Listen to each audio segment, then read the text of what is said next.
Tim DVI Polri identifikasi korban pesawat ATR 42500. Pemerintah sepakati pengembalian dana TKD untuk Sumatera.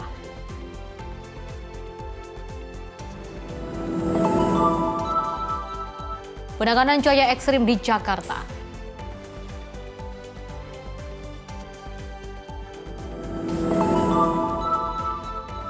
Edarkan ganja, Satpam Pemkot Cimahi ditangkap polisi.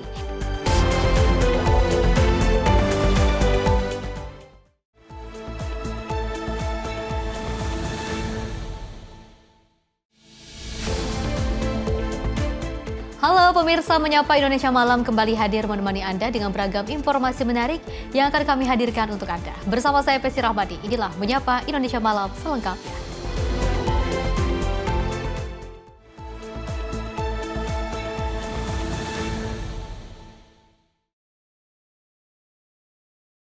Pemirsa, kita awali dengan berita utama di mana Presiden RI Prabowo Subianto turut berduka cita mendalam terkait dengan kecelakaan pesawat Turboprop Air 42500 milik Indonesia Air Transport di Kabupaten Maros, Sulawesi Selatan pada Sabtu lalu. Presiden Prabowo juga langsung memerintahkan jajaran melakukan pencarian pesawat yang hilang kontak.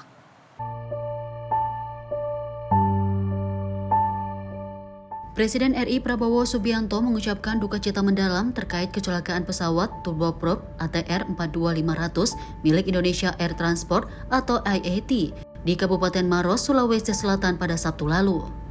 Pada saat yang sama, Presiden Prabowo langsung memerintahkan jajaran melakukan pencarian pesawat yang hilang kontak.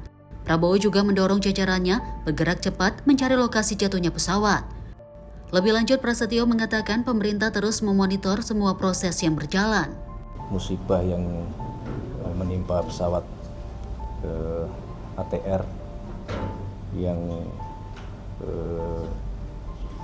terjadi di hari Sabtu. Kebetulan pada saat hari Sabtu Bapak Presiden sedang memimpin ratas dan mendapatkan laporan. Pertama-tama tentunya kita menyampaikan rasa keprihatinan, duka cita yang mendalam karena sekali lagi terjadi sebuah musibah, dan pada saat itu beliau langsung memerintahkan kepada seluruh jajaran terkait untuk sesegera mungkin melakukan pencarian, dan bila mana telah ditemukan titik koordinat di mana pesawat tersebut mengalami musibah untuk secepatnya dilakukan evakuasi. Dan alhamdulillah seluruh jajaran kita monitor bergerak dengan cepat, Basarnas, kemudian TNI, Polri, di bawah Pangdam dan Kapolda beserta dengan pemerintah Provinsi Sulawesi Selatan yang dipimpin oleh Gubernur telah bergerak cepat dan telah menemukan titik di mana lokasi jatuhnya pesawat. Ini juga terbantu oleh adanya informasi dari masyarakat yang melihat dan mendengar ada ledakan.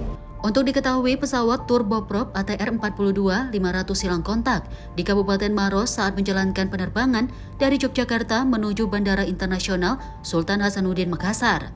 Putusnya komunikasi terjadi di wilayah dengan kontur pegunungan terjal dan akses terbatas. Dari Jakarta, Dio Malau, Sinpo TV melaporkan.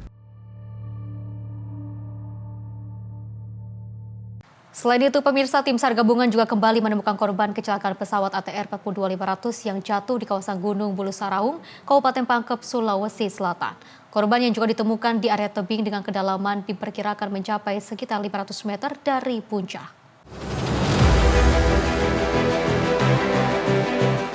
Tim SAR gabungan kembali menemukan satu korban pesawat ATR 42500 Gunung Bulu Saraung, Kabupaten Pangkep, Sulawesi Selatan. Korban kedua berjenis kelamin perempuan ini ditemukan pada Senin 19 Januari 2026 sekitar pukul 14.00 WITA di lokasi dengan medan ekstrim berupa tebing terjal dan curam. Kepala Badan Nasional Pencarian dan Pertolongan Basarnas, Marsikal Madya TNI Muhammad Syafin mengatakan korban kedua yang ditemukan dalam kondisi meninggal dunia. Penemuan korban kedua ini mempertegas tingkat kesulitan operasi pencarian dan evakuasi yang sedang berlangsung. Berdasarkan laporan tim di lapangan, posisi korban berada di area tebing dengan kedalaman diperkirakan mencapai sekitar 500 meter dari puncak. Ia menjelaskan, kondisi lokasi penemuan korban kedua sangat menantang. Tebing yang curam, vegetasi lebat, serta kontur tanah berbatu membuat pergerakan personel SAR harus dilakukan dengan sangat hati-hati. Jadi saya sampaikan dari hasil komunikasi kita yang terhubung secara langsung dengan teman-teman kita yang ada di lapangan. Kemarin kita sudah menemukan satu korban. Kemudian hari ini juga telah ditemukan satu korban. Berarti sudah dua, Pak? Iya. Korban kedua itu bagaimana, Pak? Saya sampaikan bahwa untuk menentukan identitas dari korban tentunya bukan dari kita. Bapak sudah dievakuasi korban itu? Yang ingin saya sampaikan saat ini sedang dalam upaya proses evakuasi. Pak, korban kedua ditemukan di mana, Pak? Posisinya bagaimana, Bang? Saya ingin sampaikan bahwa lokasi kejadian berada dalam kondisi tebing yang sangat terjal. Jadi tebing yang Curam. Begitu juga dengan kedalaman, korban diperkirakan ada di kedalaman 500 meter dari puncak. Pak, korban kedua ya, Pak? Korban kedua ya, Pak ya? Iya, jenis kelamin? Pak. iya. Nanti mungkin persisnya dari DVI, tapi dari informasi awal bahwa korban pertama yang kita temukan jenis kelamin laki-laki, dan yang kedua informasi yang kita dapatkan jenis kelamin. Selain kendala medan dan perubahan cuaca yang di pegunungan, juga memaksa tim untuk menghentikan sementara aktivitas evakuasi korban. Dari Kabupaten Maros, Sulawesi Selatan, Jurnalis Info TV melaporkan. Sementara itu, pemirsa, tim Disaster Victim Identification atau DVI Polri melakukan tahap awal identifikasi terhadap korban kecelakaan pesawat ATR 42500. Proses identifikasi dilaksanakan oleh Bidokes Polda Sulawesi Selatan dengan melibatkan tim DVI Pusat serta dukungan dari Bareskrim Polri. Bidang Kedokteran dan Kesehatan Polda Sulawesi Selatan menggelar konferensi pers terkait dengan perkembangan penanganan korban kecelakaan pesawat ATR 42500. Konferensi pers digelar di kantor Bidokes Polda Sulsel yang dipimpin oleh Kabid Humas Polda Sulsel, Kombes Pol Didik Supranoto. Dalam keterangannya, Didik menyampaikan Polda Sulsel telah mengerahkan tim DVI untuk melakukan proses identifikasi korban. Hingga saat ini, tim DVI masih fokus pada pengumpulan data antemortem dari pihak keluarga korban. Didik menyebut sebanyak 8 keluarga korban telah dilakukan pemeriksaan dan pengambilan data awal yang meliputi data DNA, data medis, serta data administrasi. Adapun 2 keluarga korban lainnya masih dalam proses pengumpulan data antemortem. Dengan saat ini, kami telah melakukan pengumpulan data awal atau dalam DVI adalah antemortem, telah memeriksa 8 keluarga dari korban kecelakaan ini. Ya, dari data ini adalah data DNA, kemudian juga data-data yang lainnya, termasuk juga data-data administrasi yang dimiliki oleh korban. Kemudian yang 2 ini masih menyusul karena total dari korban sesuai dengan manifest perusahaan penerbangan dan juga hasil keterangan dari Kementerian Perhubungan Udara ini ada 10 korban. Ya. Jadi 7 kru pesawat dan 3 penumpang lainnya. Kemudian setelah kita melaksanakan tes atau pengumpulan data antemortem, kita akan melaksanakan tes postmortem. Nah, ini bisa kita lakukan setelah nanti ada penyerahan dari tim pencari yang akan dipimpin oleh Basarnas. Nantinya proses identifikasi dilakukan dengan mencocokkan data antemortem dan juga postmortem secara teliti dan juga profesional. Polda Sulsel menegaskan seluruh tahap identifikasi dilaksanakan sesuai dengan standar operasional prosedur dan juga dapat dipertanggungjawabkan. Syihadabila, Simpo TV, melaporkan. Di sisi lain, pemirsa, suasana rumah pilot korban kecelakaan pesawat ATR 42500 Kapten Andi Dananto di perumahan PWS 3 Raksa Kabupaten Tangerang, Banten tampak sepi pada Senin siang. Istri dan juga anak korban diketahui sudah bertolak ke Makassar untuk memberikan data antemortem.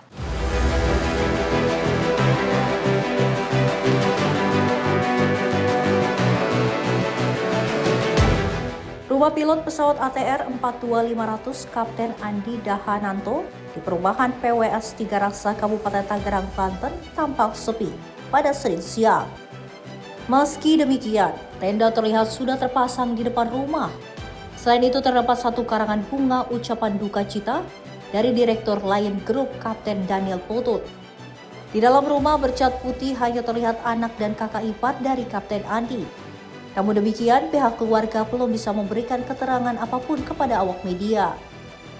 Ketua RW 03 Perum PWS 3 Raksa membenarkan bahwa Kapten Andi Dahananto merupakan warganya. Andi diketahui telah tinggal lama di kompleks tersebut.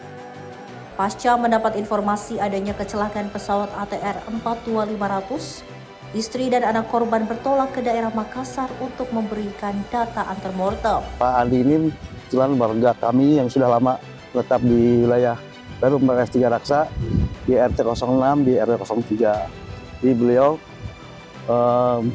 mendapatkan musibah kan terjadinya pesawat yang beliau bawa mendapatkan kecelakaan di wilayah Makassar ya, tepatnya di daerah Bukit Gunung yang mau turun pesawat. Jadi kemarin juga sudah hadir para pejabat perwakilan dari Kementerian Pak Wamen hadir, jadi hadir semua, Pak Camat juga hadir. Kami juga sedang menunggu kabar dari sana, dari mana, dari pusat, dari Makassar. Jadi kebetulan hari ini pun anak dan istrinya sudah berangkat untuk mengidentifikasi DNA, karena memang satu-satunya yang bisa membuktikan tubuhnya yang memang ya saat ini kita tidak tahu kan, ya kan, ya mudah-mudahan secepatnya diketemukan jasadnya. Mungkin teman-teman dari warga kami juga tetap bersiap untuk menyambut atau memberikan yang terbaik buat persiapan nanti hadirnya jenazahnya. Pak, dapat info kabar bahwa itu pesawat itu dari kapan? Dapat kabar? Kebetulan kami dapat kabar itu dari media. Dari media kami dapat kabar. Nah, tadinya kami juga tidak tahu kalau Pak Andi itu adalah warga kami, karena pada saat itu kan belum disebutkan siapa aja yang mendapat kecelakaan itu. Jadi alhamdulillah kemarin kita dapat kabar dari pusat, kebetulan warga ada di wilayah kami gitu. Jadi Pak Andi itu udah berapa lama Pak tinggal di sini? Beliau sudah lama di sini, hampir kurang lebih 14 tahun, 15 tahun.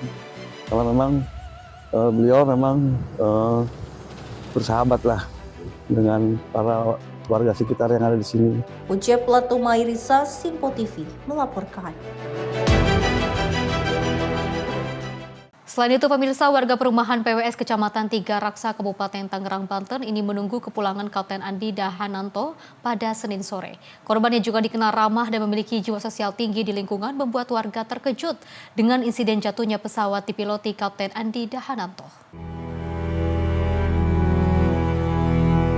Rumah pilot pesawat ATR 42500 Kapten Andi Dahananto di perumahan PWS 3 Raksa Kabupaten Tangerang, Banten masih terlihat sepi pada Senin sore. Meski demikian, tenda terlihat sudah terpasang di depan rumah. Selain itu, terdapat satu karangan bunga ucapan duka cita dari Direktur Lion Group, Kapten Daniel Putut. Warga dan tetangga terdekat dari Kapten Andi Dahananto mengaku terkejut dengan insiden jatuhnya pesawat ATR 42500 yang dipiloti Kapten Andi Dahananto. Di mata warga dan juga tetangga, Kapten Edi merupakan sosok yang sangat ramah dan juga memiliki jiwa sosial yang tinggi di tempat tinggalnya. Saya dapat informasi kemarin sore bahwa istri dan anaknya berangkat ke Makassar untuk kepentingan di sana. Nah, informasi itu saya dapat dari istrinya bahwa hari ini pagi sudah harus ada di bandara dengan putranya dan berangkat ke Makassar, selanjutnya ke tempat yang sudah ditentukan. Pak Andi orangnya perhatian terhadap lingkungan, kebersihan tetangga itu betul-betul dijaga. Kalau lampu mati ini langsung memerintahkan saya atau tetangga lain untuk beli uangnya dari Pak Andi. Perhatian sekali ke warga dan sangat respon terhadap apa yang ada di sekitar rumahnya. Orangnya baik, orangnya humble, dan peduli mau mengeluarkan uang untuk lampu, untuk kebersihan, untuk keamanan. Itu yang saya tahu sebagai tetangga terdekatnya. Rumah saya berhadapan, kantor saya tepatnya bersampingnya. Dari informasi tetangga korban, anak dan istri Kapten Andi sudah bertolak ke Makassar untuk memberikan data antemortem dan menjalani tes DNA. Sebelumnya, pesawat ATR 42500 rute Yogyakarta-Makassar dilaporkan hilang kontak pada Sabtu, 17 Januari saat akan mendarat di Bandara Hasanuddin. Pesawat tersebut diketahui membawa 10 orang yang terdiri dari 7 kru dan 3 penumpang. Hingga saat ini, tim SAR gabungan masih melakukan pencarian korban. Dari Tangerang, Mujib Latumarisa, Sinpo TV melaporkan. Pemirsa, salah satu pramugari pesawat ATR 42500 Esther Aprilita disebut terakhir berkomunikasi dengan keluarganya pada hari Jumat. Orang tua Esther kini hanya bisa berharap adanya mukjizat terhadap nasib anaknya. Kesedihan mendalam menyelimuti keluarga pramugari Esther Aprilita di Kecamatan Caringin, Kabupaten Bogor, Jawa Barat. Menurut penuturan sang ibu J. Siburian, anak pertamanya ini sudah bekerja menjadi pramugari selama 6 tahun di beberapa maskapai penerbangan. Terakhir dirinya berkomunikasi dengan sang anak pada hari Jumat, sebelum anaknya terbang menjalankan tugasnya sebagai pramugari di maskapai di tempat dia bekerja sekarang ini. Pada hari Sabtunya, sang ibu baru mendapatkan kabar pesawat yang ditumpangi anaknya ini mendapatkan musibah. Setelah kehilangan kontak dengan jalur penerbangan Yogyakarta-Makassar, serpihan dari pesawat ATR 42500 ditemukan terjatuh Gunung Bulu Sarawung, Sulawesi Selatan. Pihak keluarga berharap adanya mukjizat dari Tuhan terhadap nasib anaknya atas kejadian ini. Sementara itu, untuk mempermudah proses identifikasi, tim DVI Polda Jabar sudah mendatangi rumah korban untuk mengambil data antemortem dan DNA. Saya komunikasi terakhir hari Jumat malam. Kami masih chatting, dia bilang dia di Jogja. Biasanya kalau seperti itu, besoknya dia komunikasi, aku dari sini mah gitu. Jadi kalau komunikasinya terakhir hari Jumat, Sabtunya kejadian. Bu, kondisi update terkini dari pihak keluarga apa Bu yang didapat Bu terkait keberadaan Esther sendiri? Kami masih melihat itu dari laporan ini, berita di televisi.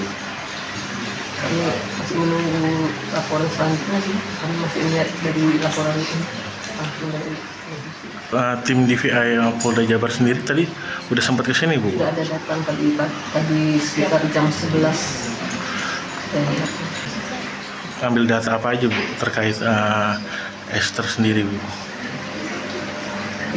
Identifikasi DNA yang ini ya, yang bisa membantu untuk mempercepat proses penemuan Esther. Harapannya mukjizat Tuhan itu masih ada. Selama kami belum melihat Esther, mukjizat Tuhan pasti ada. Dari Bogor, Jawa Barat, jurnalis Sinpo TV melaporkan. Pemirsa, dari Menteri Perhubungan RI Budi Purwagandi bersama dengan Kepala Basarnas memantau jalannya operasi pencarian dan juga evakuasi pesawat ATR PKTHT yang masih berlangsung intensif. Saat ini lebih dari 1.200 personil gabungan dikerahkan di tengah kondisi lokasi yang sulit serta cuaca ekstrim. Menteri Perhubungan RI Budi Purwagandi bersama dengan Kepala Basarnas memantau langsung jalannya operasi pencarian dan evakuasi pesawat ATR PKTHT di posko pencarian pesawat ATR Kabupaten Pangkep, Sulawesi Selatan pada 19 Januari 2026. Saat ini lebih dari 1.200 personil gabungan dikerahkan di tengah kondisi medan sulit yang juga serta cuaca ekstrim. Menurut Basarnas, fokus utama saat ini ialah pencarian korban dengan harapan dapat menemukan korban dalam keadaan selamat. Sejumlah bagian pesawat telah berhasil ditemukan dan akan diserahkan kepada KNKT sebagai bahan investigasi lebih lanjut. Terkait penyebab kecelakaan, Menhub menyampaikan bahwa pemerintah menunggu hasil resmi investigasi KNKT setelah seluruh bukti termasuk black box berhasil dikumpulkan. Tim redaksi Simpo TV melaporkan.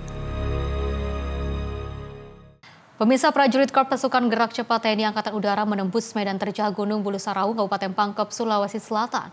Dengan teknik rappelling, prajurit Korps Gard berhasil menjangkau lokasi jatuhnya pesawat ATR 42500. Prajurit Kopaska TNI Angkatan Udara bersama dengan tim Basarnas menuruni tebing curam dengan menggunakan teknik rappelling untuk mendekati lokasi jatuhnya pesawat ATR 42500 di lereng Gunung Bulu Saraung. Kondisi medan yang terjal serta akses darat yang sangat terbatas menjadikan teknik rappelling sebagai pilihan utama agar personil dapat turun secara terkendali dan aman. Setibanya di lokasi, prajurit Kopaska menemukan satu korban di sekitar titik jatuhnya pesawat. Meski telah menemukan satu korban, proses evakuasi belum dapat dilaksanakan akibat hujan deras yang mengguyur kawasan pegunungan. Kondisi tersebut turut membuat medan semakin licin dan beresiko bagi keselamatan tim evakuasi. Adapun penggunaan teknik rappelling ini diharapkan dapat mempercepat akses awal ke lokasi sekaligus untuk menjamin keselamatan personil hingga proses evakuasi dapat dilanjutkan. Ciada Bila, Simpo TV melaporkan. Pemirsa, TNI Angkatan Darat bersama dengan tim gabungan terus melakukan upaya dalam pencarian operasi dan juga penyelamatan pesawat ATR 42500 di Kabupaten Pangkep, Sulawesi Selatan. Meski dihadapkan pada medan ekstrim dan cuaca buruk, tim SAR gabungan berhasil mencapai hasil signifikan pada hari kedua operasi. Operasi pencarian dan penyelamatan pesawat ATR 42500 rute Yogyakarta-Makassar terus dilanjutkan oleh tim SAR gabungan di kawasan Gunung Bulu Saraung, Kabupaten Pangkep, Sulawesi Selatan. Pada hari kedua atau H+1 operasi, tim dihadapkan pada kondisi cuaca yang tidak bersahabat, yakni angin kencang hingga 22 knot, kabut tebal dengan visibilitas terbatas, serta hujan yang turun sepanjang siang hari. Medan pencarian berupa pegunungan kars dengan tebing curam dan vegetasi rapat di ketinggian lebih dari 1.300 meter menjadi tantangan berat bagi seluruh personil. Utamanya sebanyak 1.200 lebih personil dilibatkan dalam operasi ini dengan TNI Angkatan Darat menjadi unsur terbesar sekaligus penggerak utama operasi. Prajurit TNI AD yang juga berasal dari jajaran Kodam 14 Hasanuddin dan Divisi Infanteri 3 Kostrat, didukung kemampuan mountaineering, evakuasi darat, kesehatan lapangan, hingga teknologi pengamatan udara. Dalam mendukung operasi, TNI Angkatan Darat juga mengerahkan drone night vision Google, GPS, sistem komunikasi Starlink, serta peralatan khusus untuk menembus medan terjal. Hingga sore hari, tim berhasil menemukan mesin pesawat dan juga berbagai serpihan penting, serta emergency lokalator transmitter atau ELT pesawat. Ciana Bila, Simpo TV melaporkan. Pemirsa, layanan cuci darah RSUD Aceh Tamiang kembali beroperasi. Informasinya usai jeda berikut ini.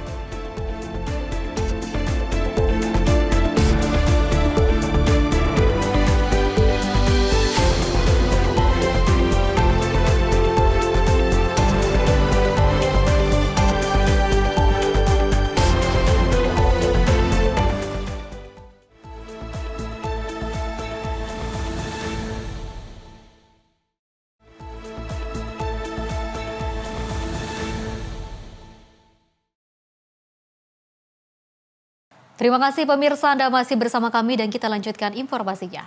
Wamenkom Digi Nezar Patria mengajak komunitas internet aktif mengedukasi masyarakat soal teknologi saat darurat. Langkah ini penting agar masyarakat tetap terkoneksi saat infrastruktur terganggu. Saat situasi darurat, pemanfaatan teknologi menjadi hal yang sangat penting. Wakil Menteri Komunikasi dan Digital Nezar Patria mendorong pegiat komunitas internet untuk berperan aktif dalam mengedukasi masyarakat agar tetap terkoneksi saat terjadi gangguan infrastruktur. Ajakan ini disampaikannya pada acara School of Community Networks Indonesia di Yogyakarta pada 15 Januari 2026. Nezar menekankan bahwa internet kini menjadi kebutuhan vital yang baru terasa saat akses terputus, seperti saat banjir di Aceh beberapa waktu lalu. Ia menceritakan kesulitan di lapangan, mulai dari sungai yang meluap hingga putusnya jembatan di Bener Meriah dan Biren yang menghambat perbaikan listrik dan menara BTS. Menurutnya partisipasi komunitas sangat dibutuhkan untuk mempercepat pemulihan pasca bencana. Saya kira apa yang kami lakukan sangat penting dalam rangka memperkuat pertangguhan infrastruktur telekomunikasi kita dan juga memperkuat ketahanan nasional dalam rangka transformasi digital. Sedikit sharing aja, Komdigi baru saja mengeluarkan Renstra, rencana strategis transformasi digital 2025-2029, dan di situ kita memakai tagline baru yang kita sebut dengan terhubung, tumbuh, terjaga. Jadi ada 3 T. T3 T3 untuk bisa mengatasi 3 T gitu ya, kurang lebih gitu. Terhubung itu bermakna pada konektivitas, jaringan telekomunikasi, infrastruktur digital. Lalu kemudian tumbuh bermakna bagaimana konektivitas yang sudah terhubung ini bisa meaningful, ya, bisa meaningful oleh masyarakat sehingga dia bisa memperkuat ekosistem digital. Nah, ekosistem digital ini kita harapkan juga bisa memberikan impact untuk apa? Ekonomi digital, sehingga ekonomi digital ini bisa tumbuh lebih baik. Pemerintah membuka pintu kolaborasi bagi semua pihak untuk memperkuat infrastruktur digital sehingga masyarakat bisa lebih siap menghadapi darurat di masa depan. Tim redaksi Sinpo TV melaporkan. Pemirsa, layanan hemodialisis atau cuci darah di RSUD Muda Sedia Aceh Tamiang kembali beroperasi setelah sempat terhenti akibat banjir besar yang melanda wilayah tersebut. Pemulihan layanan dilakukan secara bertahap setelah ruang dan juga peralatan medis selesai dibersihkan serta dinyatakan aman untuk digunakan kembali. Banjir besar yang melanda Aceh Tamiang sebelumnya mengakibatkan ruang hemodialisis RSUD Muda Sedia terendam air sehingga sejumlah mesin dan peralatan medis mengalami kerusakan. Akibat kondisi tersebut, layanan cuci darah terpaksa dihentikan sementara demi keselamatan pasien. Setelah melakukan proses pembersihan menyeluruh, perbaikan serta uji coba peralatan medis, rumah sakit kini kembali membuka layanan hemodialisis. Layanan dapat beroperasi kembali setelah tersedianya sistem air bersih dan instalasi reverse osmosis atau RO yang menjadi komponen penting dalam proses cuci darah. Waktu itu kami masih bisa menerima pasien sampai 1 shift aja. Cuman kami tidak memperkirakan bahwa air akan semakin tinggi sekali gitu. Pemulihan setelah bencana, pertama kan pembersihan lumpur dari pihak-pihak relawan, kemudian dari medis-medis gitu. Kondisi di sini kan kami membuka langsung pelayanan ya untuk dialisis. Mesin kan sebenarnya memang udah dikirim dari Medan ya. Beberapa pasien bisa hadir di sini. Perharinya kita 5. Kebantuan dari Kemenkes sejauh ini sangat besar pengaruhnya ya, karena pembuatan IPAL sementara itu sangat mempengaruhi berjalannya pelayanan di sini. RSUD Muda Sedia Aceh Tamiang terus melakukan pemulihan layanan kesehatan secara bertahap guna memenuhi kebutuhan pasien pasca bencana serta memastikan pelayanan medis kembali berjalan normal. Tim redaksi Sinpo TV melaporkan. Pemirsa, pemerintah menyepakati pengembalian dana-dana transfer ke daerah atau TKD sebesar 10,8 triliun untuk Aceh, Sumatera Utara, dan Sumatera Barat. Langkah ini tentunya diambil guna mempercepat proses rehabilitasi dan rekonstruksi pasca bencana di wilayah Sumatera atas persetujuan Presiden Prabowo Subianto. Dalam upaya mempercepat rekonstruksi dan rehabilitasi pasca bencana, pemerintah telah menyepakati pengembalian dana-dana transfer ke daerah atau TKD sebesar 10,8 triliun. Hal tersebut disampaikan langsung oleh Wakil Menteri Dalam Negeri Bima Arya usai menghadiri rapat kerja bersama Komisi 2 DPR di Kompleks Parlemen Senayan, Jakarta pada Senin pagi. Bima Arya mengatakan kesepakatan pengembalian dana TKD itu telah dilakukan melalui persetujuan Presiden Prabowo Subianto. Nantinya dana TKD dialokasikan untuk berbagai sektor krusial, mulai dari pemulihan ekonomi lokal, pembangunan hunian bagi penyintas, hingga penyediaan kebutuhan aktivitas sehari-hari bagi korban yang terdampak. Kita menyepakati bahwa perlu ada percepatan pemulihan di bencana Sumatera ini. Yang pertama kami sampaikan tadi, persoalan anggaran menjadi penting. Karena itu kami menyampaikan persetujuan Presiden untuk relaksasi transfer keuangan ke daerah kepada seluruh pemerintah daerah di 3 provinsi yang terdampak bencana. Jadi kembali lagi TKD-nya nggak jadi dipotong. Tapi kita minta dialokasikan betul untuk kebutuhan-kebutuhan penanganan bencana. Jumlahnya itu sekitar 10,8 triliun. Kita akan awasi itu, kita akan fokuskan untuk memastikan mereka menggunakan itu secara tepat. Yang kedua, Kemendagri juga memastikan untuk memudahkan urusan-urusan dokumen kependudukan, KTP, kartu keluarga, semuanya kita bantu, kita mudahkan dan tidak dipungut biaya. Gitu. Ketiga, kita minta seluruh kepala daerah agar secepatnya untuk menyampaikan data-data yang dibutuhkan. Karena kan ini perlu nih, kebutuhan itu kan banyak dan dicukupi oleh kementerian-kementerian. Dari Jakarta, Fahrizal Ahmad Amin, Simpo TV melaporkan. Pemirsa, personel TNI bergerak membersihkan rumah-rumah milik lansia di Aceh Tamiang yang terdampak banjir. Upaya pemulihan ini juga menyasar warga paling rentan agar hunian mereka bisa kembali layak huni. Beginilah suasana pemulihan pasca bencana banjir di Aceh Tamiang. Tak hanya fasilitas umum, rumah warga khususnya milik lansia ikut dibersihkan dari tumpukan lumpur. Salah satunya rumah Nenek Iem di Dusun Ingin Jaya, Desa Perkebunan Pulau 3 yang kini dibersihkan oleh personel TNI dari Yonif TP 852 ABY dengan sekop, gerobak sorong, dan penyemprotan air. Hingga Jumat 16 Januari, progres pembersihan rumah Iem mencapai 60%. Selain rumah Iem, TNI juga membersihkan rumah kakek Robin di lokasi yang sama. Hampir separuh rumah Robin tertimbun lumpur yang sudah mengeras, sehingga proses pembersihan dilakukan secara hati-hati. Dengan metode serupa, progres pembersihan rumah Robin telah mencapai 80%. Petugas juga berupaya membersihkan gorong-gorong yang macet akibat lumpur agar lingkungan sekitar kembali normal. Menurut Kementerian Dalam Negeri, hingga 14 Januari 2026, sebanyak 175.050 rumah di Aceh, Sumatera Utara, dan Sumatera Barat mengalami kerusakan akibat bencana dengan rincian 75.653 rumah rusak ringan, 45.085 rusak sedang, dan 53.412 rusak berat. Menteri Dalam Negeri Tito Karnavian menyatakan fasilitas umum berangsur pulih, roda pemerintahan kabupaten kota terdampak mulai normal, dan layanan kesehatan telah lebih dulu pulih. Tim redaksi Simpo TV melaporkan. Selain itu, pemirsa, TNI Angkatan Darat juga merampungkan pembangunan jembatan darurat di Desa Batu, Nagodang, Siatas, Kabupaten Humbang, Hasundutan, Sumatera Utara. Tentunya jembatan ini dibangun untuk memulihkan akses warga yang sempat terputus akibat longsor. Jembatan darurat yang juga dibangun di atas Sungai Aek Sipoti ini kembali menghubungkan Desa Batu, Nagodang, Siatas dengan Desa Sampetua. Sebelumnya, akses penghubung antar desa terputus total akibat longsor sehingga menghambat mobilitas dan juga aktivitas warga. Pembangunan jembatan dilaksanakan oleh prajurit TNI Angkatan Darat bersama dengan Dinas Pekerjaan Umum dan Tata Ruang, Kabupaten Humbang, Hasundutan.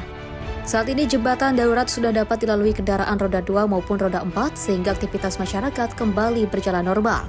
Terima kasih Bapak Kasat dan juga Bapak TNI seluruhnya karena telah hadir bersama masyarakat dalam kegiatan Aek Sipoti, penghubung desa Batu Nagodang Siatas.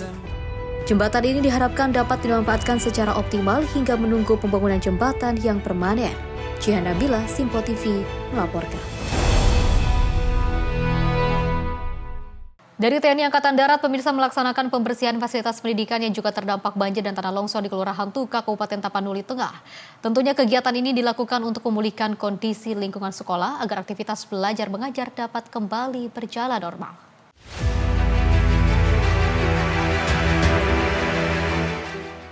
Akibat bencana banjir dan tanah longsor yang terjadi di SD Negeri 152981 dan SD Negeri 152982 di Jalan Humala Tambunan, terdapat timbunan lumpur dan tanah yang mengganggu kelayakan lingkungan sekolah untuk kegiatan belajar mengajar.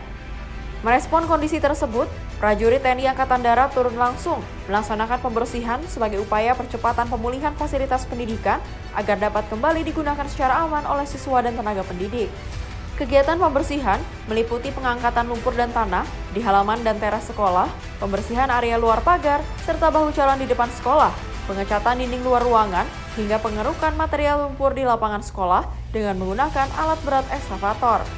Seluruh proses pembersihan dilaksanakan secara terpadu dan terukur dengan mengutamakan keselamatan personel serta kebersihan dan kelayakan lingkungan sekolah. Kapendam 1 Bukit Barisan, Kolonel Infanteri Asrul Kurniawan Harahap, menyampaikan keterlibatan TNI Angkatan Darat dalam pemulihan sekolah merupakan bentuk kepedulian terhadap dunia pendidikan di wilayah terdampak bencana. Dengan rampungnya pembersihan ini, diharapkan aktivitas pendidikan di wilayah Tuka dapat segera pulih dan para siswa kembali belajar dalam lingkungan yang aman dan nyaman pasca bencana. Jihan Nabila, Simpo TV melaporkan. Informasi lainnya, pemirsa, Menteri Sekretaris Negara Prasetyo Hadi juga ini menginformasikan bahwa Wakil Menteri Keuangan Thomas Ciwandono diusulkan untuk menjadi Deputi Gubernur Bank Indonesia. Langkah ini diambil menyusul pengunduran diri Deputi Gubernur sebelumnya, Juda Agung, dan Presiden Prabowo Subianto dikabarkan telah mengirimkan surat Presiden ke DPR untuk proses uji kelayakan. Menteri Sekretaris Negara Prasetyo Hadi mengkonfirmasi bahwa Wakil Menteri Keuangan Thomas Ciwandono resmi dicalonkan sebagai Deputi Gubernur Bank Indonesia. Hal ini disampaikan Mensesnek di Istana Kepresidenan Jakarta pada Senin siang. Presiden Prabowo Subianto dilaporkan telah mengirimkan surat Presiden atau Surpres kepada DPR RI terkait calon pengganti Juda Agung. Meski Mensesnek tidak merinci seluruh nama, Mensesnek membenarkan bahwa terdapat 3 nama yang diajukan dalam Surpres tersebut. Thomas akan menggantikan posisi yang ditinggalkan oleh Juda Agung yang telah mengajukan surat pengunduran diri. Bapak Presiden atau pemerintah mengirimkan Surpres ke DPR karena memang proses pemilihannya ada di DPR melalui uji kompetensi atau fit and proper test. Ada beberapa nama yang dikirimkan, salah satunya memang betul ada nama yang kita usulkan adalah Pak Wamenkeu atas nama Pak Tommy Ciwandono. Mas, Deputi Gubernur yang mundur itu siapa ya, Mas? Namanya atas nama Pak Yuda. Berapa nama, Pak? 3 nama. Siapa-siapa yang pasti? Nanti aku cek ya, Kak. Jika terpilih, posisi Thomas Ciwandono akan bertransisi dari otoritas fiskal di Kementerian Keuangan ke otoritas moneter di Bank Indonesia. Sesuai prosedur, setelah DPR menerima surat Presiden, komisi terkait akan segera menjadwalkan uji kelayakan dan kepatutan atau fit and proper test. Proses ini dilakukan untuk melihat visi dan misi para calon dalam menjaga stabilitas nilai tukar rupiah, serta kebijakan moneter nasional di tengah tantangan ekonomi global. Publik kini menanti siapa 2 nama lainnya yang akan bersaing dengan Thomas Ciwandono untuk menduduki kursi Deputi Gubernur Bank Indonesia tersebut. Dari Jakarta, Dio Malau, Simpo TV melaporkan. Pemirsa, dari Ketua Komisi 11 DPR Misbakun mengungkapkan ada 3 calon nama yang diusulkan pemerintah menjadi kandidat Deputi Gubernur Bank Indonesia. Misbakun juga menyebut nantinya 3 calon kandidat ini akan melakukan fit and proper test melalui Komisi 11 DPR.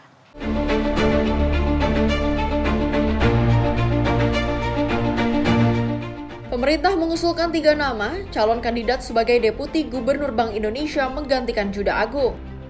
3 nama tersebut, Wakil Menteri Keuangan Thomas Ciwandono, Diki Kartikoyono, serta Solihin M. Juhro.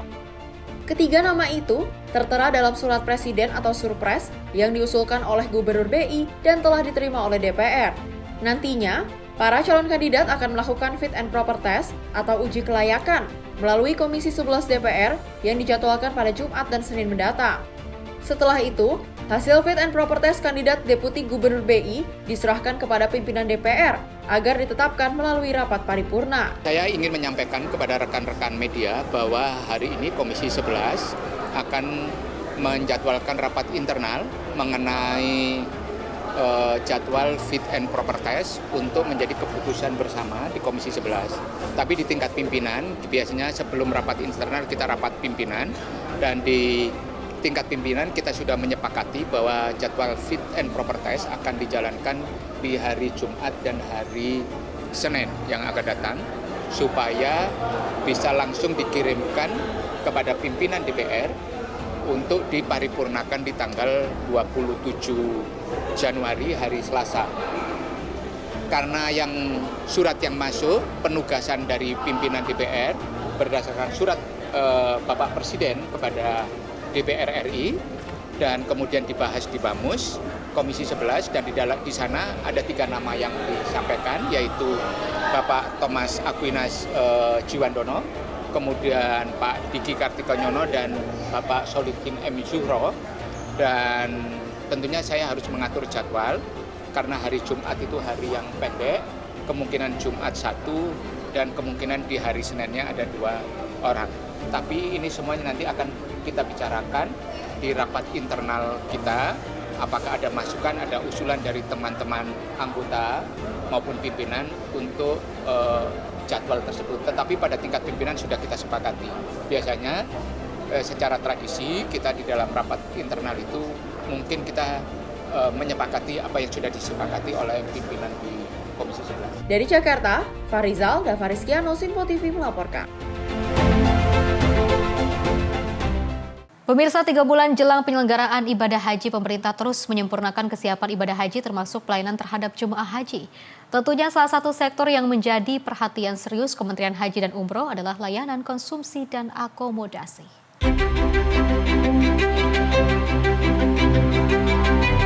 Wakil Menteri Haji dan Umroh Daniel Anzar Simanjuntak menyatakan pentingnya kesiapan petugas haji dalam memastikan layanan akomodasi dan konsumsi jemaah haji berjalan optimal dan sesuai dengan standar yang telah ditentukan. Hal ini menjadi perhatian serius pemerintah, sehingga petugas haji harus fokus dalam menjalankan tugas dan fungsinya, khususnya soal konsumsi yang kerap menjadi sorotan jemaah haji. Daniel menegaskan petugas haji harus memahami secara utuh alur pelayanan jemaah haji, mulai dari proses penyediaan catering hingga standar layanan akomodasi hotel di Arab Saudi. Memahami alur A sampai Z-nya ya, misalnya terkait dengan catering, bagaimana proses persiapan catering, akomodasi, persiapan hotel, termasuk standarnya. Kami misalnya ke teman-teman MTH semuanya terbuka, misalnya yang terkait dengan catering, berapa harga catering, bahkan kami buka. Misalnya saya berikan catering itu kita satu hari sekitar 40 real. 40 real. Paginya itu harganya 10 real. Siang dan malam 15 real. Jadi teman-teman bisa ukur. Jadi itu udah turun dari dulu ada 17, sekarang jadi 15. Dan turunnya luar biasa. Termasuk akomodasi hotel, semuanya kita buka supaya kemudian teman-teman media bisa mengakses, kemudian jamaah juga tahu sehingga mereka paham haknya, paham juga kewajibannya. Dari sebab itu kita ingin semuanya terlibat supaya saling Dari Asrama Haji Pondok Gede Jakarta, Ferdi Setiawan, Sinpo TV melaporkan. Pemirsa, Diklat Petugas Haji Arab Saudi 2026 di Asrama Haji memasuki pekan kedua yang fokus pada layanan tugas dan fungsi petugas. Petugas haji juga dibekali tentang psikologi khususnya dalam menghadapi jemaah haji.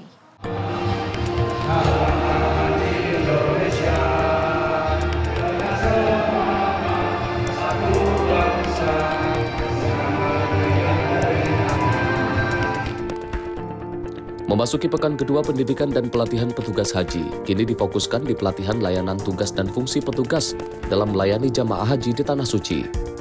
Wakil Menteri Haji dan Umroh Daniel Anzar Simanjuntak kembali menegaskan pentingnya kesiapan dan fokus para petugas haji dalam menjalankan tugas dan fungsi pelayanan kepada jamaah haji. Hal itu dilakukan untuk memastikan kesiapan sumber daya manusia sekaligus memperkuat koordinasi dan kepemimpinan di lapangan.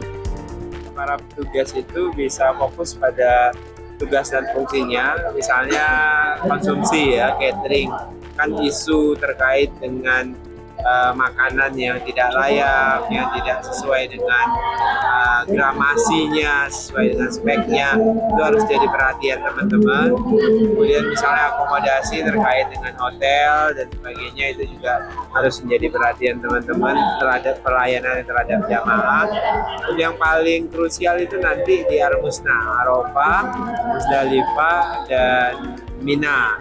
harus dipastikan semuanya bekerja di bawah satu komando. Itulah pentingnya kenapa petugas haji itu dilatih semi militer.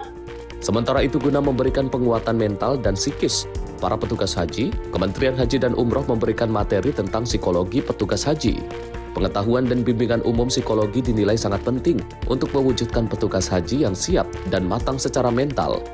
Guru Besar Psikologi UIN Syarif Hidayatullah menegaskan, kematangan jiwa diperlukan dalam mengelola emosi, niat, dan tekanan kerja sehingga pelayanan dijalankan dengan maksimal. Ini adalah sikap atau perilaku yang kita itu harus melayani, tidak dilayani. Kalau secara psikologis kita sudah membawa pikiran di sana itu tidak melayani, ya pasti petugasnya. Kalau misalnya ada jamaah yang misalnya stres gitu ya, misalnya stres, bagaimana petugas itu bisa menyelesaikan stresnya itu? Makanya ada salah satu divisi itu kan bagaimana menyelesaikan penanganan psikologi istilahnya tadi saya lupa itu kayak penanganan pertama pada masalah psikologis itu ada gitu kan. Nah itu harus dimiliki oleh petugas. Jadi ya apapun kondisinya, yang pasti asumsinya semua jamaah nanti di sana akan bermasalah karena dengan perubahan waktu, perubahan sosial, perubahan segalanya itu dengan kondisi yang juga yang awalnya serba mandiri di rumah, kemudian ini harus dengan akomodasi bersama, dengan budaya yang berbeda dan sebagainya, itu akan jadi masalah. Dan disitulah salah satu kompetensi yang harus dimiliki oleh petugas untuk bisa menyelesaikan masalah itu juga. Keberhasilan penyelenggaraan haji tidak hanya diukur dari aspek teknis, tetapi juga kualitas kesadaran dan pengabdian para petugas haji. Dari Asrama Haji Pondok Gede Jakarta, Ferdi Setiawan, Sinpo TV, melaporkan. Pemirsa, kebakaran hutan melanda Chili, 18 tewas, informasinya usai jeda berikut ini.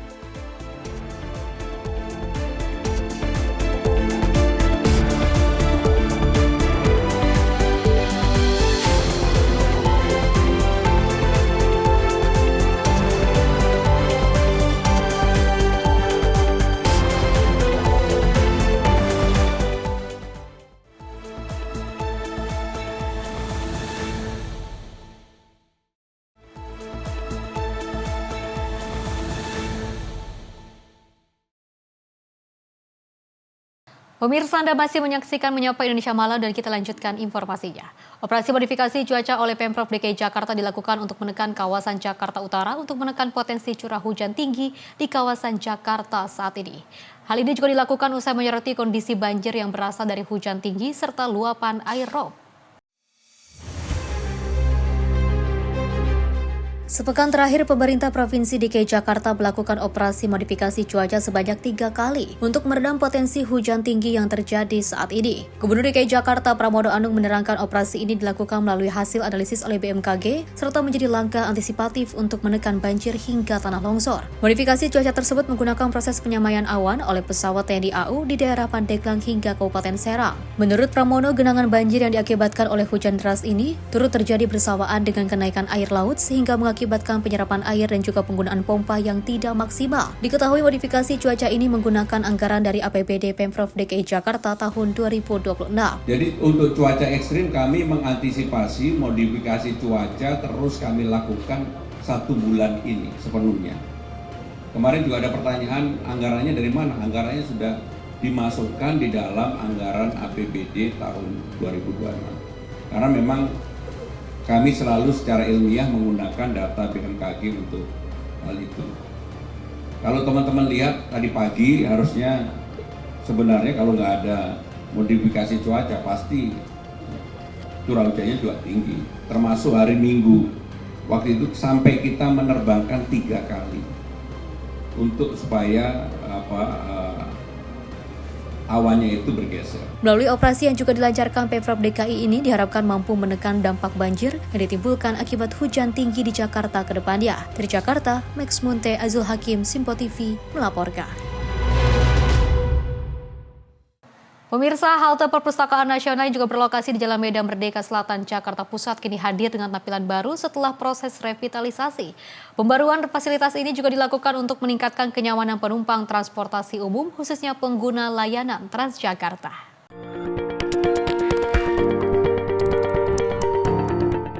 Halte Perpustakaan Nasional di kawasan Medan Merdeka Selatan, Jakarta Pusat resmi menggunakan wajah baru usai direvitalisasi. Revitalisasi dilakukan dengan pembaruan desain dan fasilitas guna memberikan pengalaman yang lebih nyaman bagi penumpang saat menunggu kedatangan bus Transjakarta.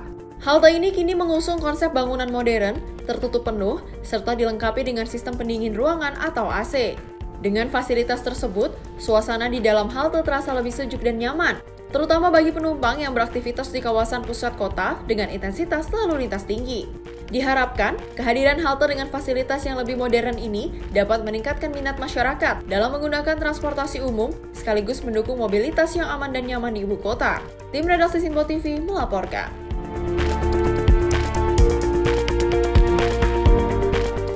Informasi lainnya, pemirsa, kebakaran hutan besar melanda wilayah tengah dan selatan Chili pada hari Minggu. Sedikitnya 18 orang dilaporkan tewas. Ribuan hektar hutan terbakar dan juga ratusan rumah hancur. Kebakaran terjadi di tengah gelombang panas ekstrim yang juga melanda negara Amerika Selatan tersebut.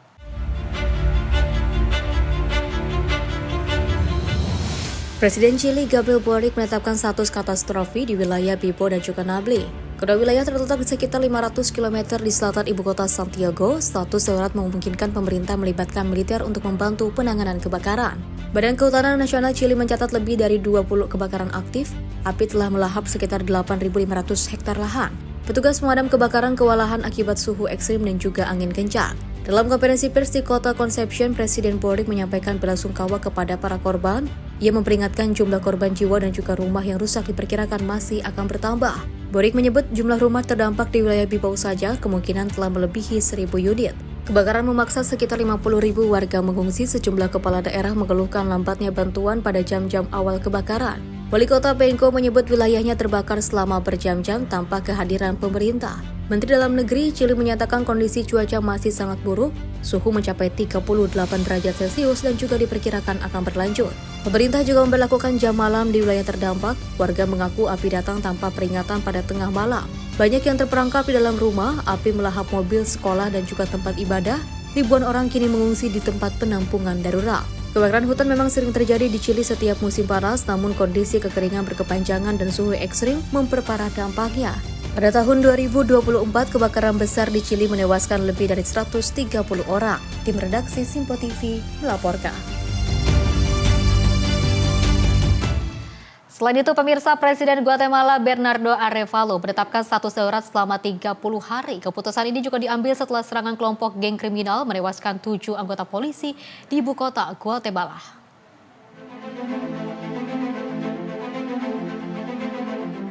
Serangan mematikan tersebut diduga sebagai aksi balasan atas langkah pemerintah mengambil alih kembali salah satu penjara keamanan maksimum di wilayah barat daya negara. Ratusan polisi anti huru-hara sebelumnya menyerbu penjara Renovación di Escuintla untuk membebaskan 9 sipir yang dijadikan sandera oleh para narapidana. Presiden Arévalo dalam pidato nasional menyebut kerusuhan penjara dan penyanderaan bertujuan memaksa negara memenuhi tuntutan geng. Namun pemerintah menegaskan tidak akan menegosiasi dengan kelompok kriminal.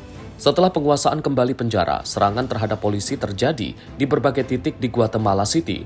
7 polisi tewas, 10 lainnya luka-luka, dan 1 anggota geng dilaporkan tewas.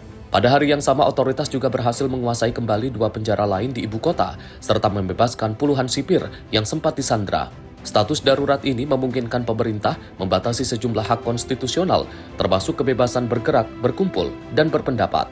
Pemerintah menegaskan langkah tegas tersebut diperlukan untuk menjamin keselamatan publik, serta memberantas kekuatan geng kriminal yang selama ini menguasai lembaga pemasyarakatan. Tim redaksi Simpo TV melaporkan. Pemirsa, Menteri Luar Negeri Iran Abbas Araghchi menyambut baik penarikan pasukan Amerika Serikat dari pangkalan Ain al-Asad di Provinsi Anbar, Irak. Pernyataan itu juga disampaikan saat bertemu dengan Menlu Irak Fuad Hussein di Teheran pada Minggu 18 Januari 2020.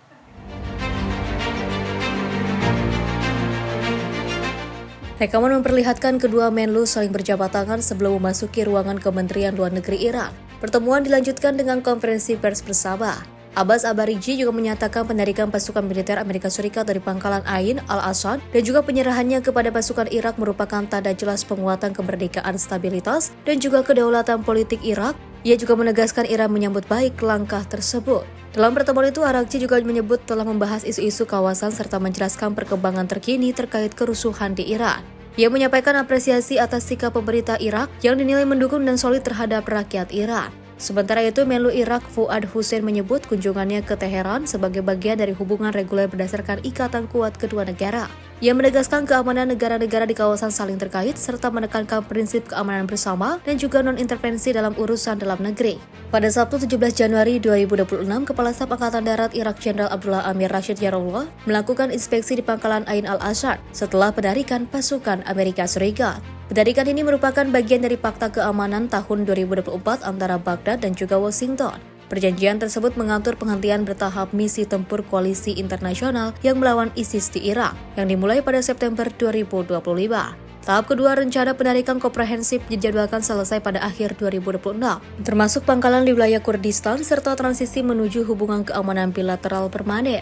Sementara itu, Iran masih menghadapi gelombang protes yang dimulai sejak akhir Desember di Teheran dan juga menyebar ke kota-kota lain. Aksi dipicu oleh memburuknya kondisi ekonomi dan merosotnya nilai mata uang Iran. Otoritas menyebut lebih dari 100 personil keamanan tewas saat menangani kerusuhan. Tim redaksi Simpo TV melaporkan.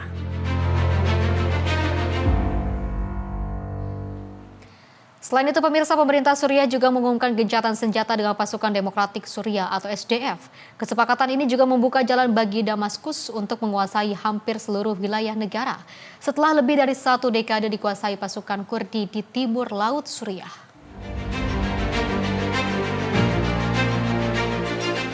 Pengumuman gencatan senjata muncul setelah ketegangan memuncak antara pasukan pemerintah dan SDF yang berujung serangan besar ke arah timur dan bentrokan di Provinsi Aleppo Timur. Pemimpin SDF Mazlum Abdi juga mengonfirmasi kesepakatan tersebut dan menyatakan pasukannya akan menarik diri dari Raqqa dan juga Deir el-Zor. Demi menghentikan pertempuran darah, Kementerian Pertahanan Suriah menyatakan telah memerintahkan penghentian seluruh operasi tempur di garis depan. Setelah kesepakatan ditandatangani pemerintah baru Suriah sejak menumbangkan Bashar Assad pada Desember 2024, berupaya untuk menguatkan otoritas negara meski upaya merger SDF ke Damaskus sempat gagal pada Maret lalu. Presiden Suriah Ahmad al-Shara menyebut kesepakatan ini sebagai kemenangan bagi seluruh rakyat Suriah dan juga langkah menuju persatuan nasional. SDF akan dibubarkan dan personilnya digabungkan ke dalam militer dan keamanan negara. Amerika Serikat yang juga menjadi sekutu kedua pihak menyambut baik kesepakatan tersebut. Utusan khusus Amerika Serikat menyebut gencatan senjata ini sebagai titik balik menuju Suriah yang bersatu. Tim redaksi Simpo TV melaporkan.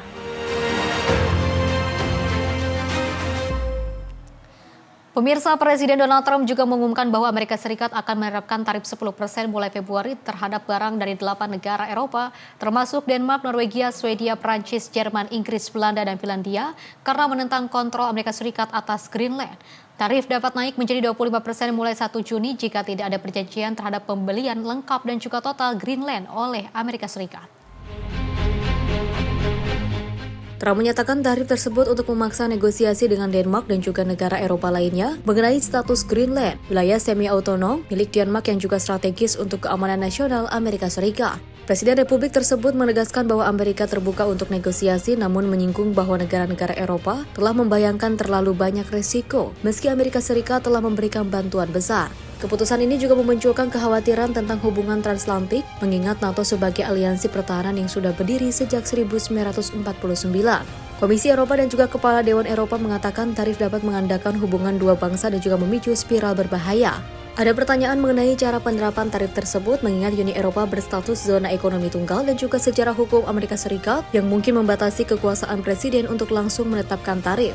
Trump mengaitkan tarif sebagai balasan atas deployment simbolis tentara Eropa di Greenland yang juga dia katakan penting untuk sistem pertahanan rakyat Golden Dome Amerika Serikat dan juga untuk mencegah Rusia dan China untuk menguasai pulau tersebut. Presiden Prancis Emmanuel Macron menegaskan melalui media sosial bahwa ancaman atau intimidasi tidak akan mempengaruhi Eropa baik di Ukraina maupun Greenland. Tim redaksi Simpo TV melaporkan.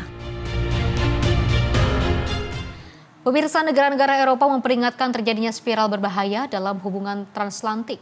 Tentunya juga setelah dari Presiden Amerika Serikat Donald Trump yang juga mengancam penerapan tarif 10% terhadap 8 negara Eropa yang menentang kontrol Amerika Serikat atas Greenland.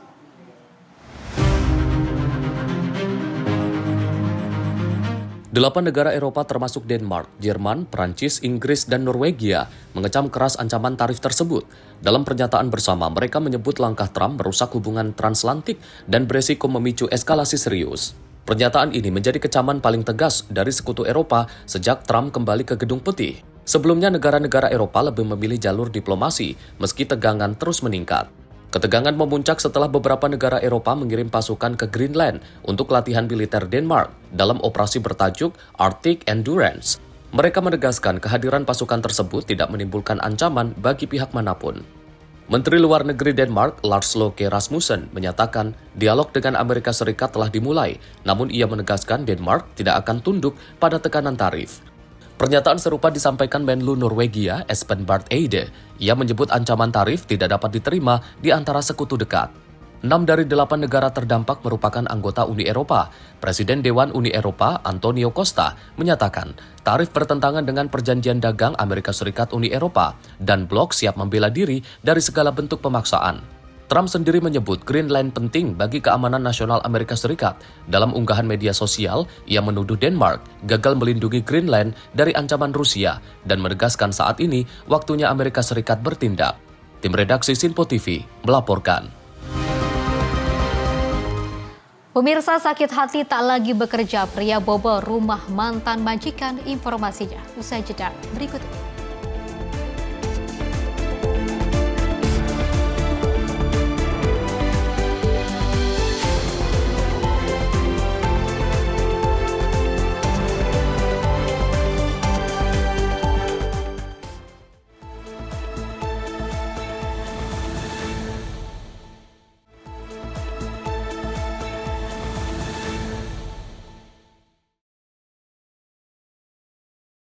Terima kasih pemirsa, Anda masih bersama kami dan kita lanjutkan informasinya.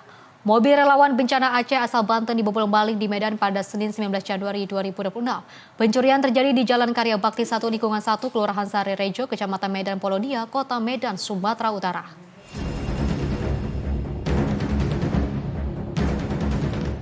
Suatu video yang menarasikan mobil relawan asal Banten diduga dibobol maling di Kota Medan, Sumatera Utara viral di media sosial. Relawan kehilangan berbagai barang seperti mesin genset dan tas carrier. Berdasarkan video yang dilihat Selasa 20 Januari 2026, terlihat ada seorang pria yang memvideokan mobil tim relawan yang diparkirkan di pinggir jalan. Mobil itu bertuliskan Aksi Semangat Peduli, terlihat bagian dalam mobil sudah dalam kondisi berantakan. Menurut Vera, teman relawan asal Banten, peristiwa itu diperkirakan terjadi setelah rekan-rekannya tiba di rumahnya pada pukul 2.00 waktu Indonesia Barat untuk beristirahat. Vera menjelaskan bahwa ia dan 7 relawan lainnya berbincang hingga sholat subuh. Sekitar pukul 6 hingga 7 waktu Indonesia Barat, saat mereka bersiap untuk mengambil tas dari mobil, barang-barang di dalam kendaraan sudah berserakan di depan toko. Ia segera melaporkan kejadian tersebut kepada saudara-saudaranya dan Kepala Lingkungan 1. Vera menambahkan bahwa para relawan tersebut membawa banyak bantuan ke Aceh, termasuk ke desa kelahirannya.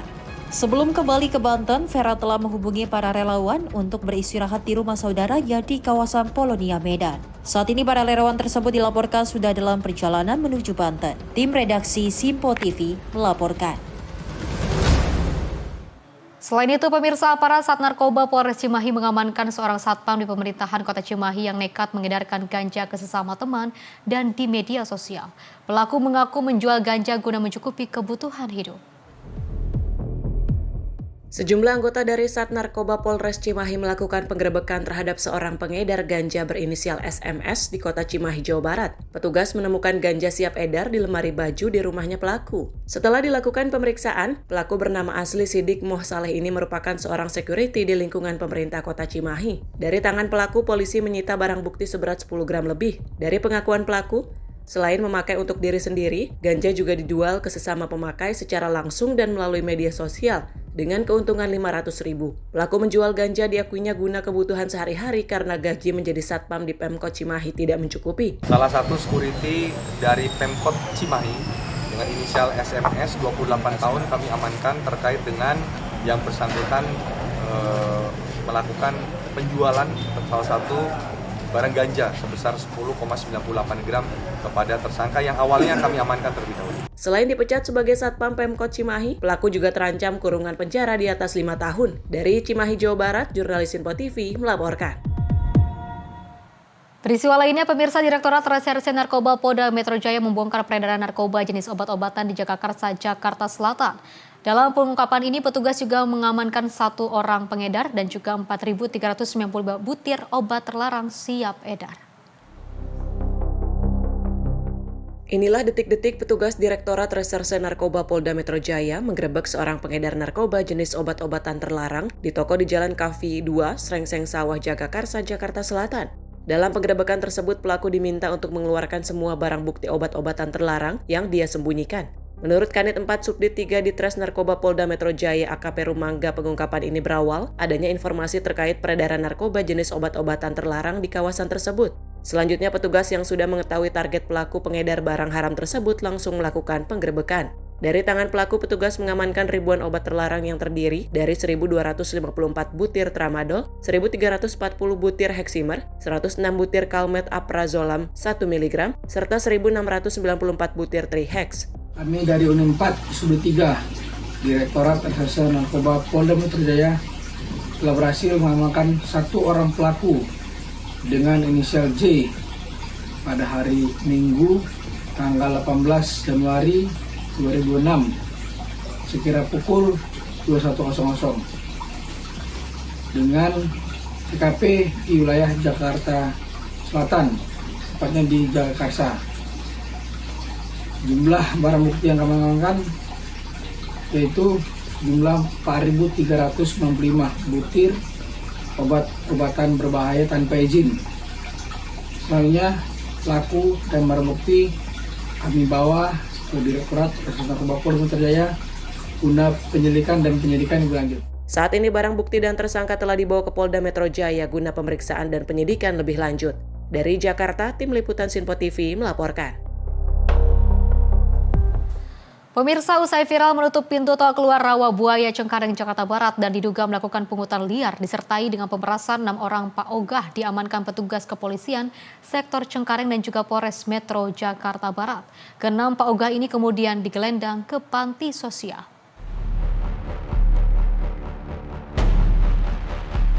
Viral aksi sejumlah Pak Ogah menutup pintu keluar tol Rawabuaya Cengkareng, Jakarta Barat dan diduga melakukan pungutan liar disertai pemerasan. Petugas kepolisian gabungan dari Polsek Cengkareng dan Resmo Polres Jakarta Barat bergerak cepat melakukan penangkapan. Sebanyak 6 orang Pak Ogah diringkus di kediamannya yang tak jauh dari pintu keluar tol Rawabuaya. Setelah dilakukan pemeriksaan, ke-6 Pak Ogah yang terbukti sebagai juru parkir liar ini digelandang ke panti sosial untuk dilakukan pembinaan. Yang di Rawabuaya Cengkareng tersebut bahwa memang benar menurut informasi dan keterangan dari Disub atau Dinas Perhubungan dilakukan buka tutup dikarenakan jalan tersebut sering macet. Jadi untuk hari kerja biasanya ditutup mulai sekitar jam 6 dan pada jam 11 dilakukan dibuka atau pembukaan penutupan jalan tersebut. Terkait Pak Ogah tersebut yang memanfaatkan situasi sebetulnya setelah dibuka, tidak pada saat dilakukan penutupan. Setelah dibuka pada jam 11 kemudian para Pak Ogah tersebut melakukan pengaturan jalan di lokasi tersebut. Namun atas kejadian ini telah diamankan para Pak Ogah tersebut oleh tim gabungan dari Polres Jakarta Barat dan Polsek Cengkareng. Dan atas kejadian tersebut telah diamankan 6 orang Pak Ogah yang kemudian didata dan dilakukan pembinaan, diserahkan ke Dinas Sosial. Sementara pintu keluar tol Rawabuaya sempat dilakukan penutupan sementara oleh petugas Sudin Perhubungan Jakarta Barat guna mengurai kepadatan arus lalu lintas. Setelah arus lalu lintas berangsur normal, exit tol kemudian dibuka kembali. Dari Jakarta, jurnalis Sinpo TV melaporkan.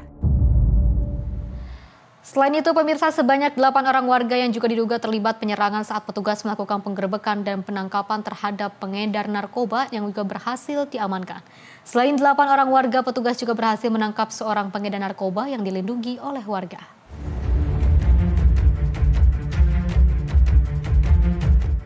Sebanyak 8 orang warga ditangkap di sekitar areal bantaran rel kereta api di kawasan Desa Tembung, Kecamatan Percut Sei, Tuan, Deli Serdang, Sumatera Utara pada Minggu 18 Januari 2026 dini hari. 8 orang warga ini ditangkap lantaran diduga terlibat dalam penyerangan petugas Satuan Narkoba Polrestabes Medan saat menggerebek dan menangkap pengedar narkoba di lingkungan mereka. Selain 8 orang ini, petugas juga menangkap orang yang diduga sebagai bandar narkoba yang selama ini dilindungi oleh warga setempat. Dalam penangkapan ini, petugas juga menyita barang bukti narkotika, mesin judi jackpot, dan berbagai jenis senjata angin.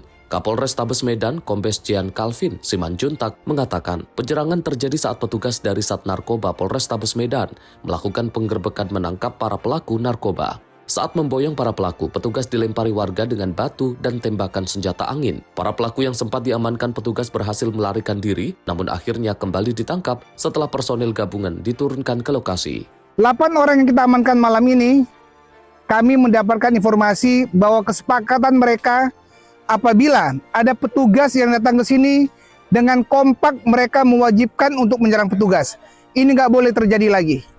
Tidak ada lagi oknum-oknum masyarakat yang menghalang-halangi, bahkan melawan petugas, bahkan melempari petugas, menyekap petugas yang melakukan tugas pemberantasan narkoba, bahkan merampas barang bukti yang sudah diamankan, dan bahkan juga memaksa lepas tersangka yang sudah diamankan. Pondok-pondok yang berdiri di bantaran rel kereta api dan diduga dijadikan tempat transisi narkoba dimusnahkan petugas dengan cara dibakar. Para pelaku dan barang bukti yang diamankan kemudian diboyong ke Mapolres Tabes Medan untuk proses lanjut. Dari Medan, Sumatera Utara, jurnalis Info TV melaporkan. Pemirsa, aksi tawuran antar kelompok pemuda kembali terjadi di Jalan DI Panjaitan Cipinang Besar Utara, Jatinegara, Jakarta Timur pada Senin malam 19 Januari 2026. Tentunya peristiwa ini membuat warga serta pengendara yang melintas merasa resah dan panik.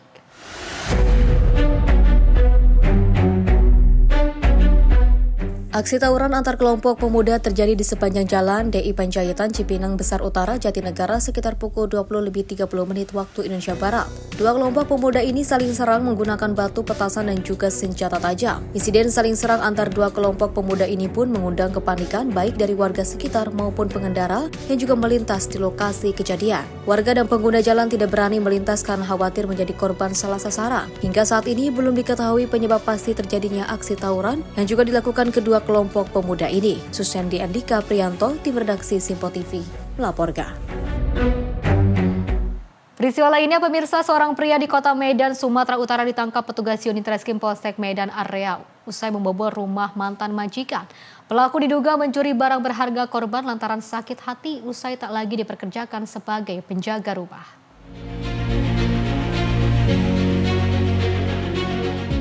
Irwan Syah alias Iwan Selo ditangkap polisi di tempat persembunyiannya di kawasan Medan Denai. Pelaku ditangkap usai dilaporkan membobol rumah di Jalan Rawa Medan yang ternyata merupakan tempat pelaku selama ini bekerja sebagai penjaga rumah. Aksi kejahatan pelaku diduga dilakukan lantaran pelaku sakit hati, tak lagi dipekerjakan sebagai penjaga rumah. Pelaku kemudian yang sudah mengetahui aktivitas pemilik rumah, kemudian menjalankan aksinya di siang hari, saat kondisi rumah dalam keadaan kosong karena korban sedang bekerja. Kapolsek Medan Area Komisaris Polisi Dwi Himawan Chandra bilang, pelaku pencuri barang berharga korban diantaranya televisi.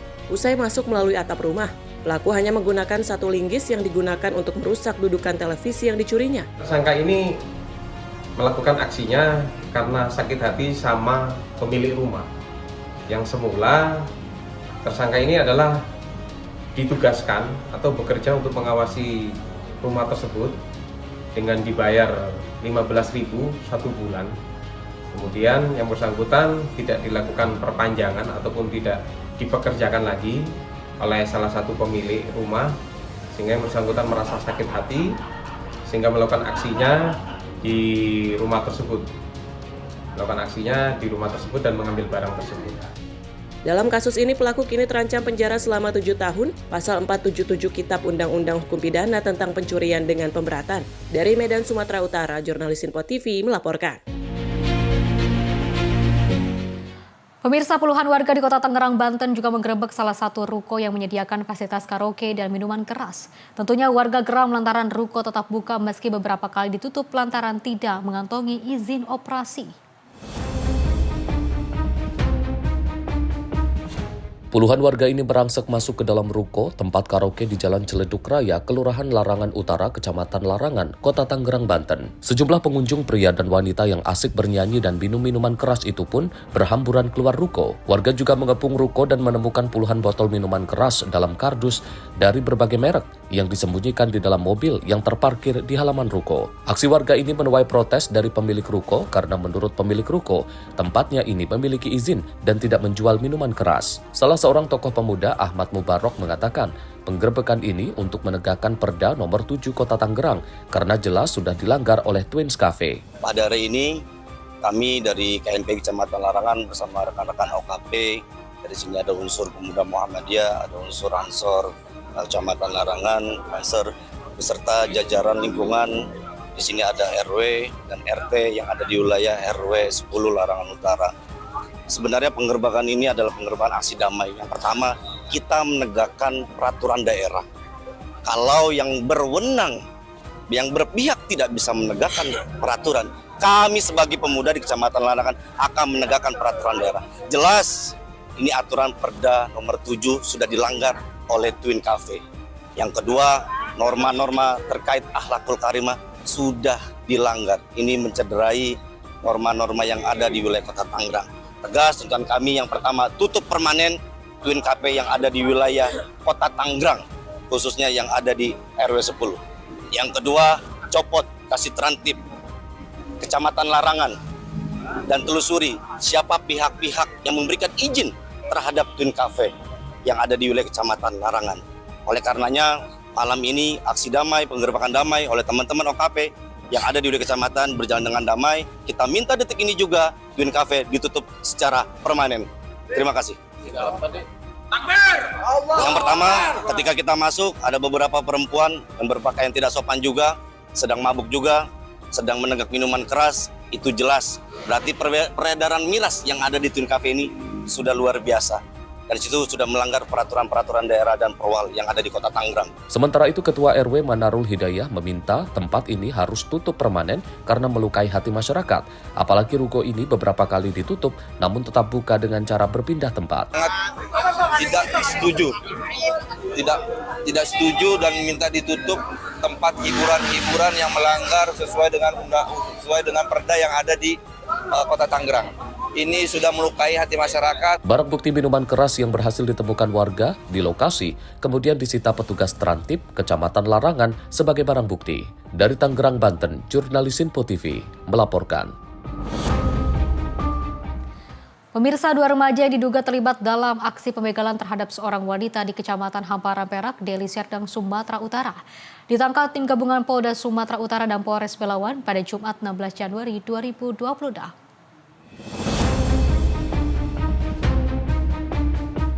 Kedua tersangka yang masih di bawah umur masing-masing berinisial SR dan TW ditangkap petugas di kawasan Medan Marelan Jumat 16 Januari 2026 malam. Dalam penyergapan tersebut, petugas menyita barang bukti 2 unit sepeda motor tanpa dokumen, diduga hasil kejahatan. Direktur Reserse Kriminal Umum Polda Sumut, Kombes Riko Taruna Mauruh, Senin 19 Januari 2026 siang mengatakan, komplotan begal yang kerap beraksi di kawasan Belawan tersebut berjumlah 5 orang. 2 pelaku telah diamankan tim gabungan, sementara 3 rekannya masih dalam pengejaran. Komplotan begal sadis ini merampas sepeda motor seorang wanita di Kecamatan Hamparan Perak, Deli Serdang, Sumatera Utara.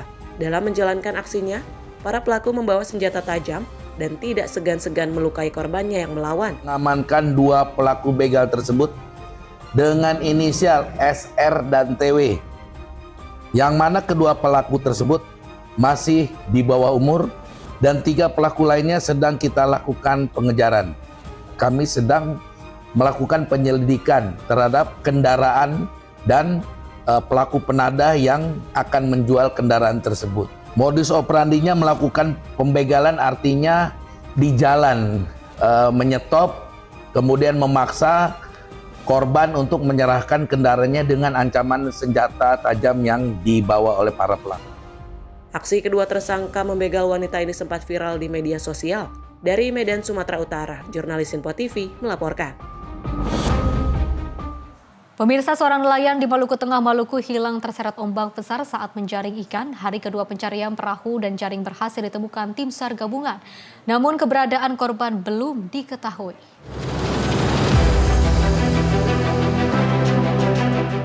Seorang nelayan bernama Henawati Leto Masoa, 60 tahun, warga desa Titawai, hilang saat menjaring ikan di pesisir Pulau Nusa Laut, Maluku Tengah pada Minggu 18 Januari 2026 dini hari. Korban dilaporkan jatuh dari perahunya akibat terseret ombak besar saat hendak menjaring ikan di lokasi. Keluarga korban dan tim SAR dari Basarnas Ambon kemudian melakukan pencarian di lokasi kejadian, namun belum membuahkan hasil. Pada pukul 13.51, tim rescue Kansar Ambon tiba di AKK dan melakukan pencarian sejauh kurang lebih 10 nautical mile utara dari LKK dengan hasil nihil. Pada pukul 15 tim rescue Kansar Ambon tiba di Desa Sila dan kemudian berkoordinasi ke Desa Tawai, berkoordinasi dengan keluarga korban, Babinsa, dan perangkat negeri Tawai. Pencarian lanjutan hari kedua pada Senin 19 Januari 2026 siang, tim SAR gabungan dari Basarnas serta nelayan sekitar berhasil menemukan perahu dan jaring, namun korban masih belum ditemukan. Korban dilaporkan pergi mencari ikan menggunakan jaring di pesisir pantai Desa Titawai sekitar pukul 4.00 waktu Indonesia Timur. Namun hingga terbitnya matahari, korban tak kunjung kembali. Upaya pencarian korban oleh masyarakat setempat pun sudah dilaksanakan, namun tidak menemukan tanda-tanda keberadaan korban. Pencarian terhadap korban kini diperluas di pesisir pantai hingga perairan Pulau Nusa Laut. Dari Maluku, jurnalis Info TV melaporkan. Selain itu, pemirsa, perahu motor bermuatan 7 orang terbalik di perairan Muara Asu, Kabupaten Asmat. Tentunya akibatnya 1 orang penumpang kapal ditemukan meninggal dunia, sementara 6 lainnya berhasil selamat. Tim SAR gabungan bersama aparat TNI Polri berhasil menemukan 1 orang korban yang dinyatakan hilang dalam kecelakaan laut di perairan Muara Asue, Kabupaten Asmat beberapa hari lalu. Korban diketahui bernama Abraham, yaitu 50 tahun, yang ditemukan dalam kondisi meninggal di sekitar Muara Betsbamu pada hari kedua pencarian. Koordinator Pencarian dan Pertolongan SAR Asmat, Wagianto, mengatakan korban berhasil ditemukan dibantu juga oleh masyarakat setempat dan langsung dievakuasi dan diserahkan kepada keluarga korban. Saat ini tim SAR gabungan yang terdiri dari 4 personil Basarnas, 1 personil TNI Angkatan Laut, 1 personil Polair, serta anggota Polsek Atsi dan Koramil Atsi. Tim SAR gabungan melakukan pencarian dari distrik Atsi hingga distrik Aswi, dilanjutkan hingga Muara Betsbamu. SAR gabungan menemukan korban dalam keadaan meninggal dunia. Korban langsung dievakuasi dan langsung diserahkan ke keluarga korban.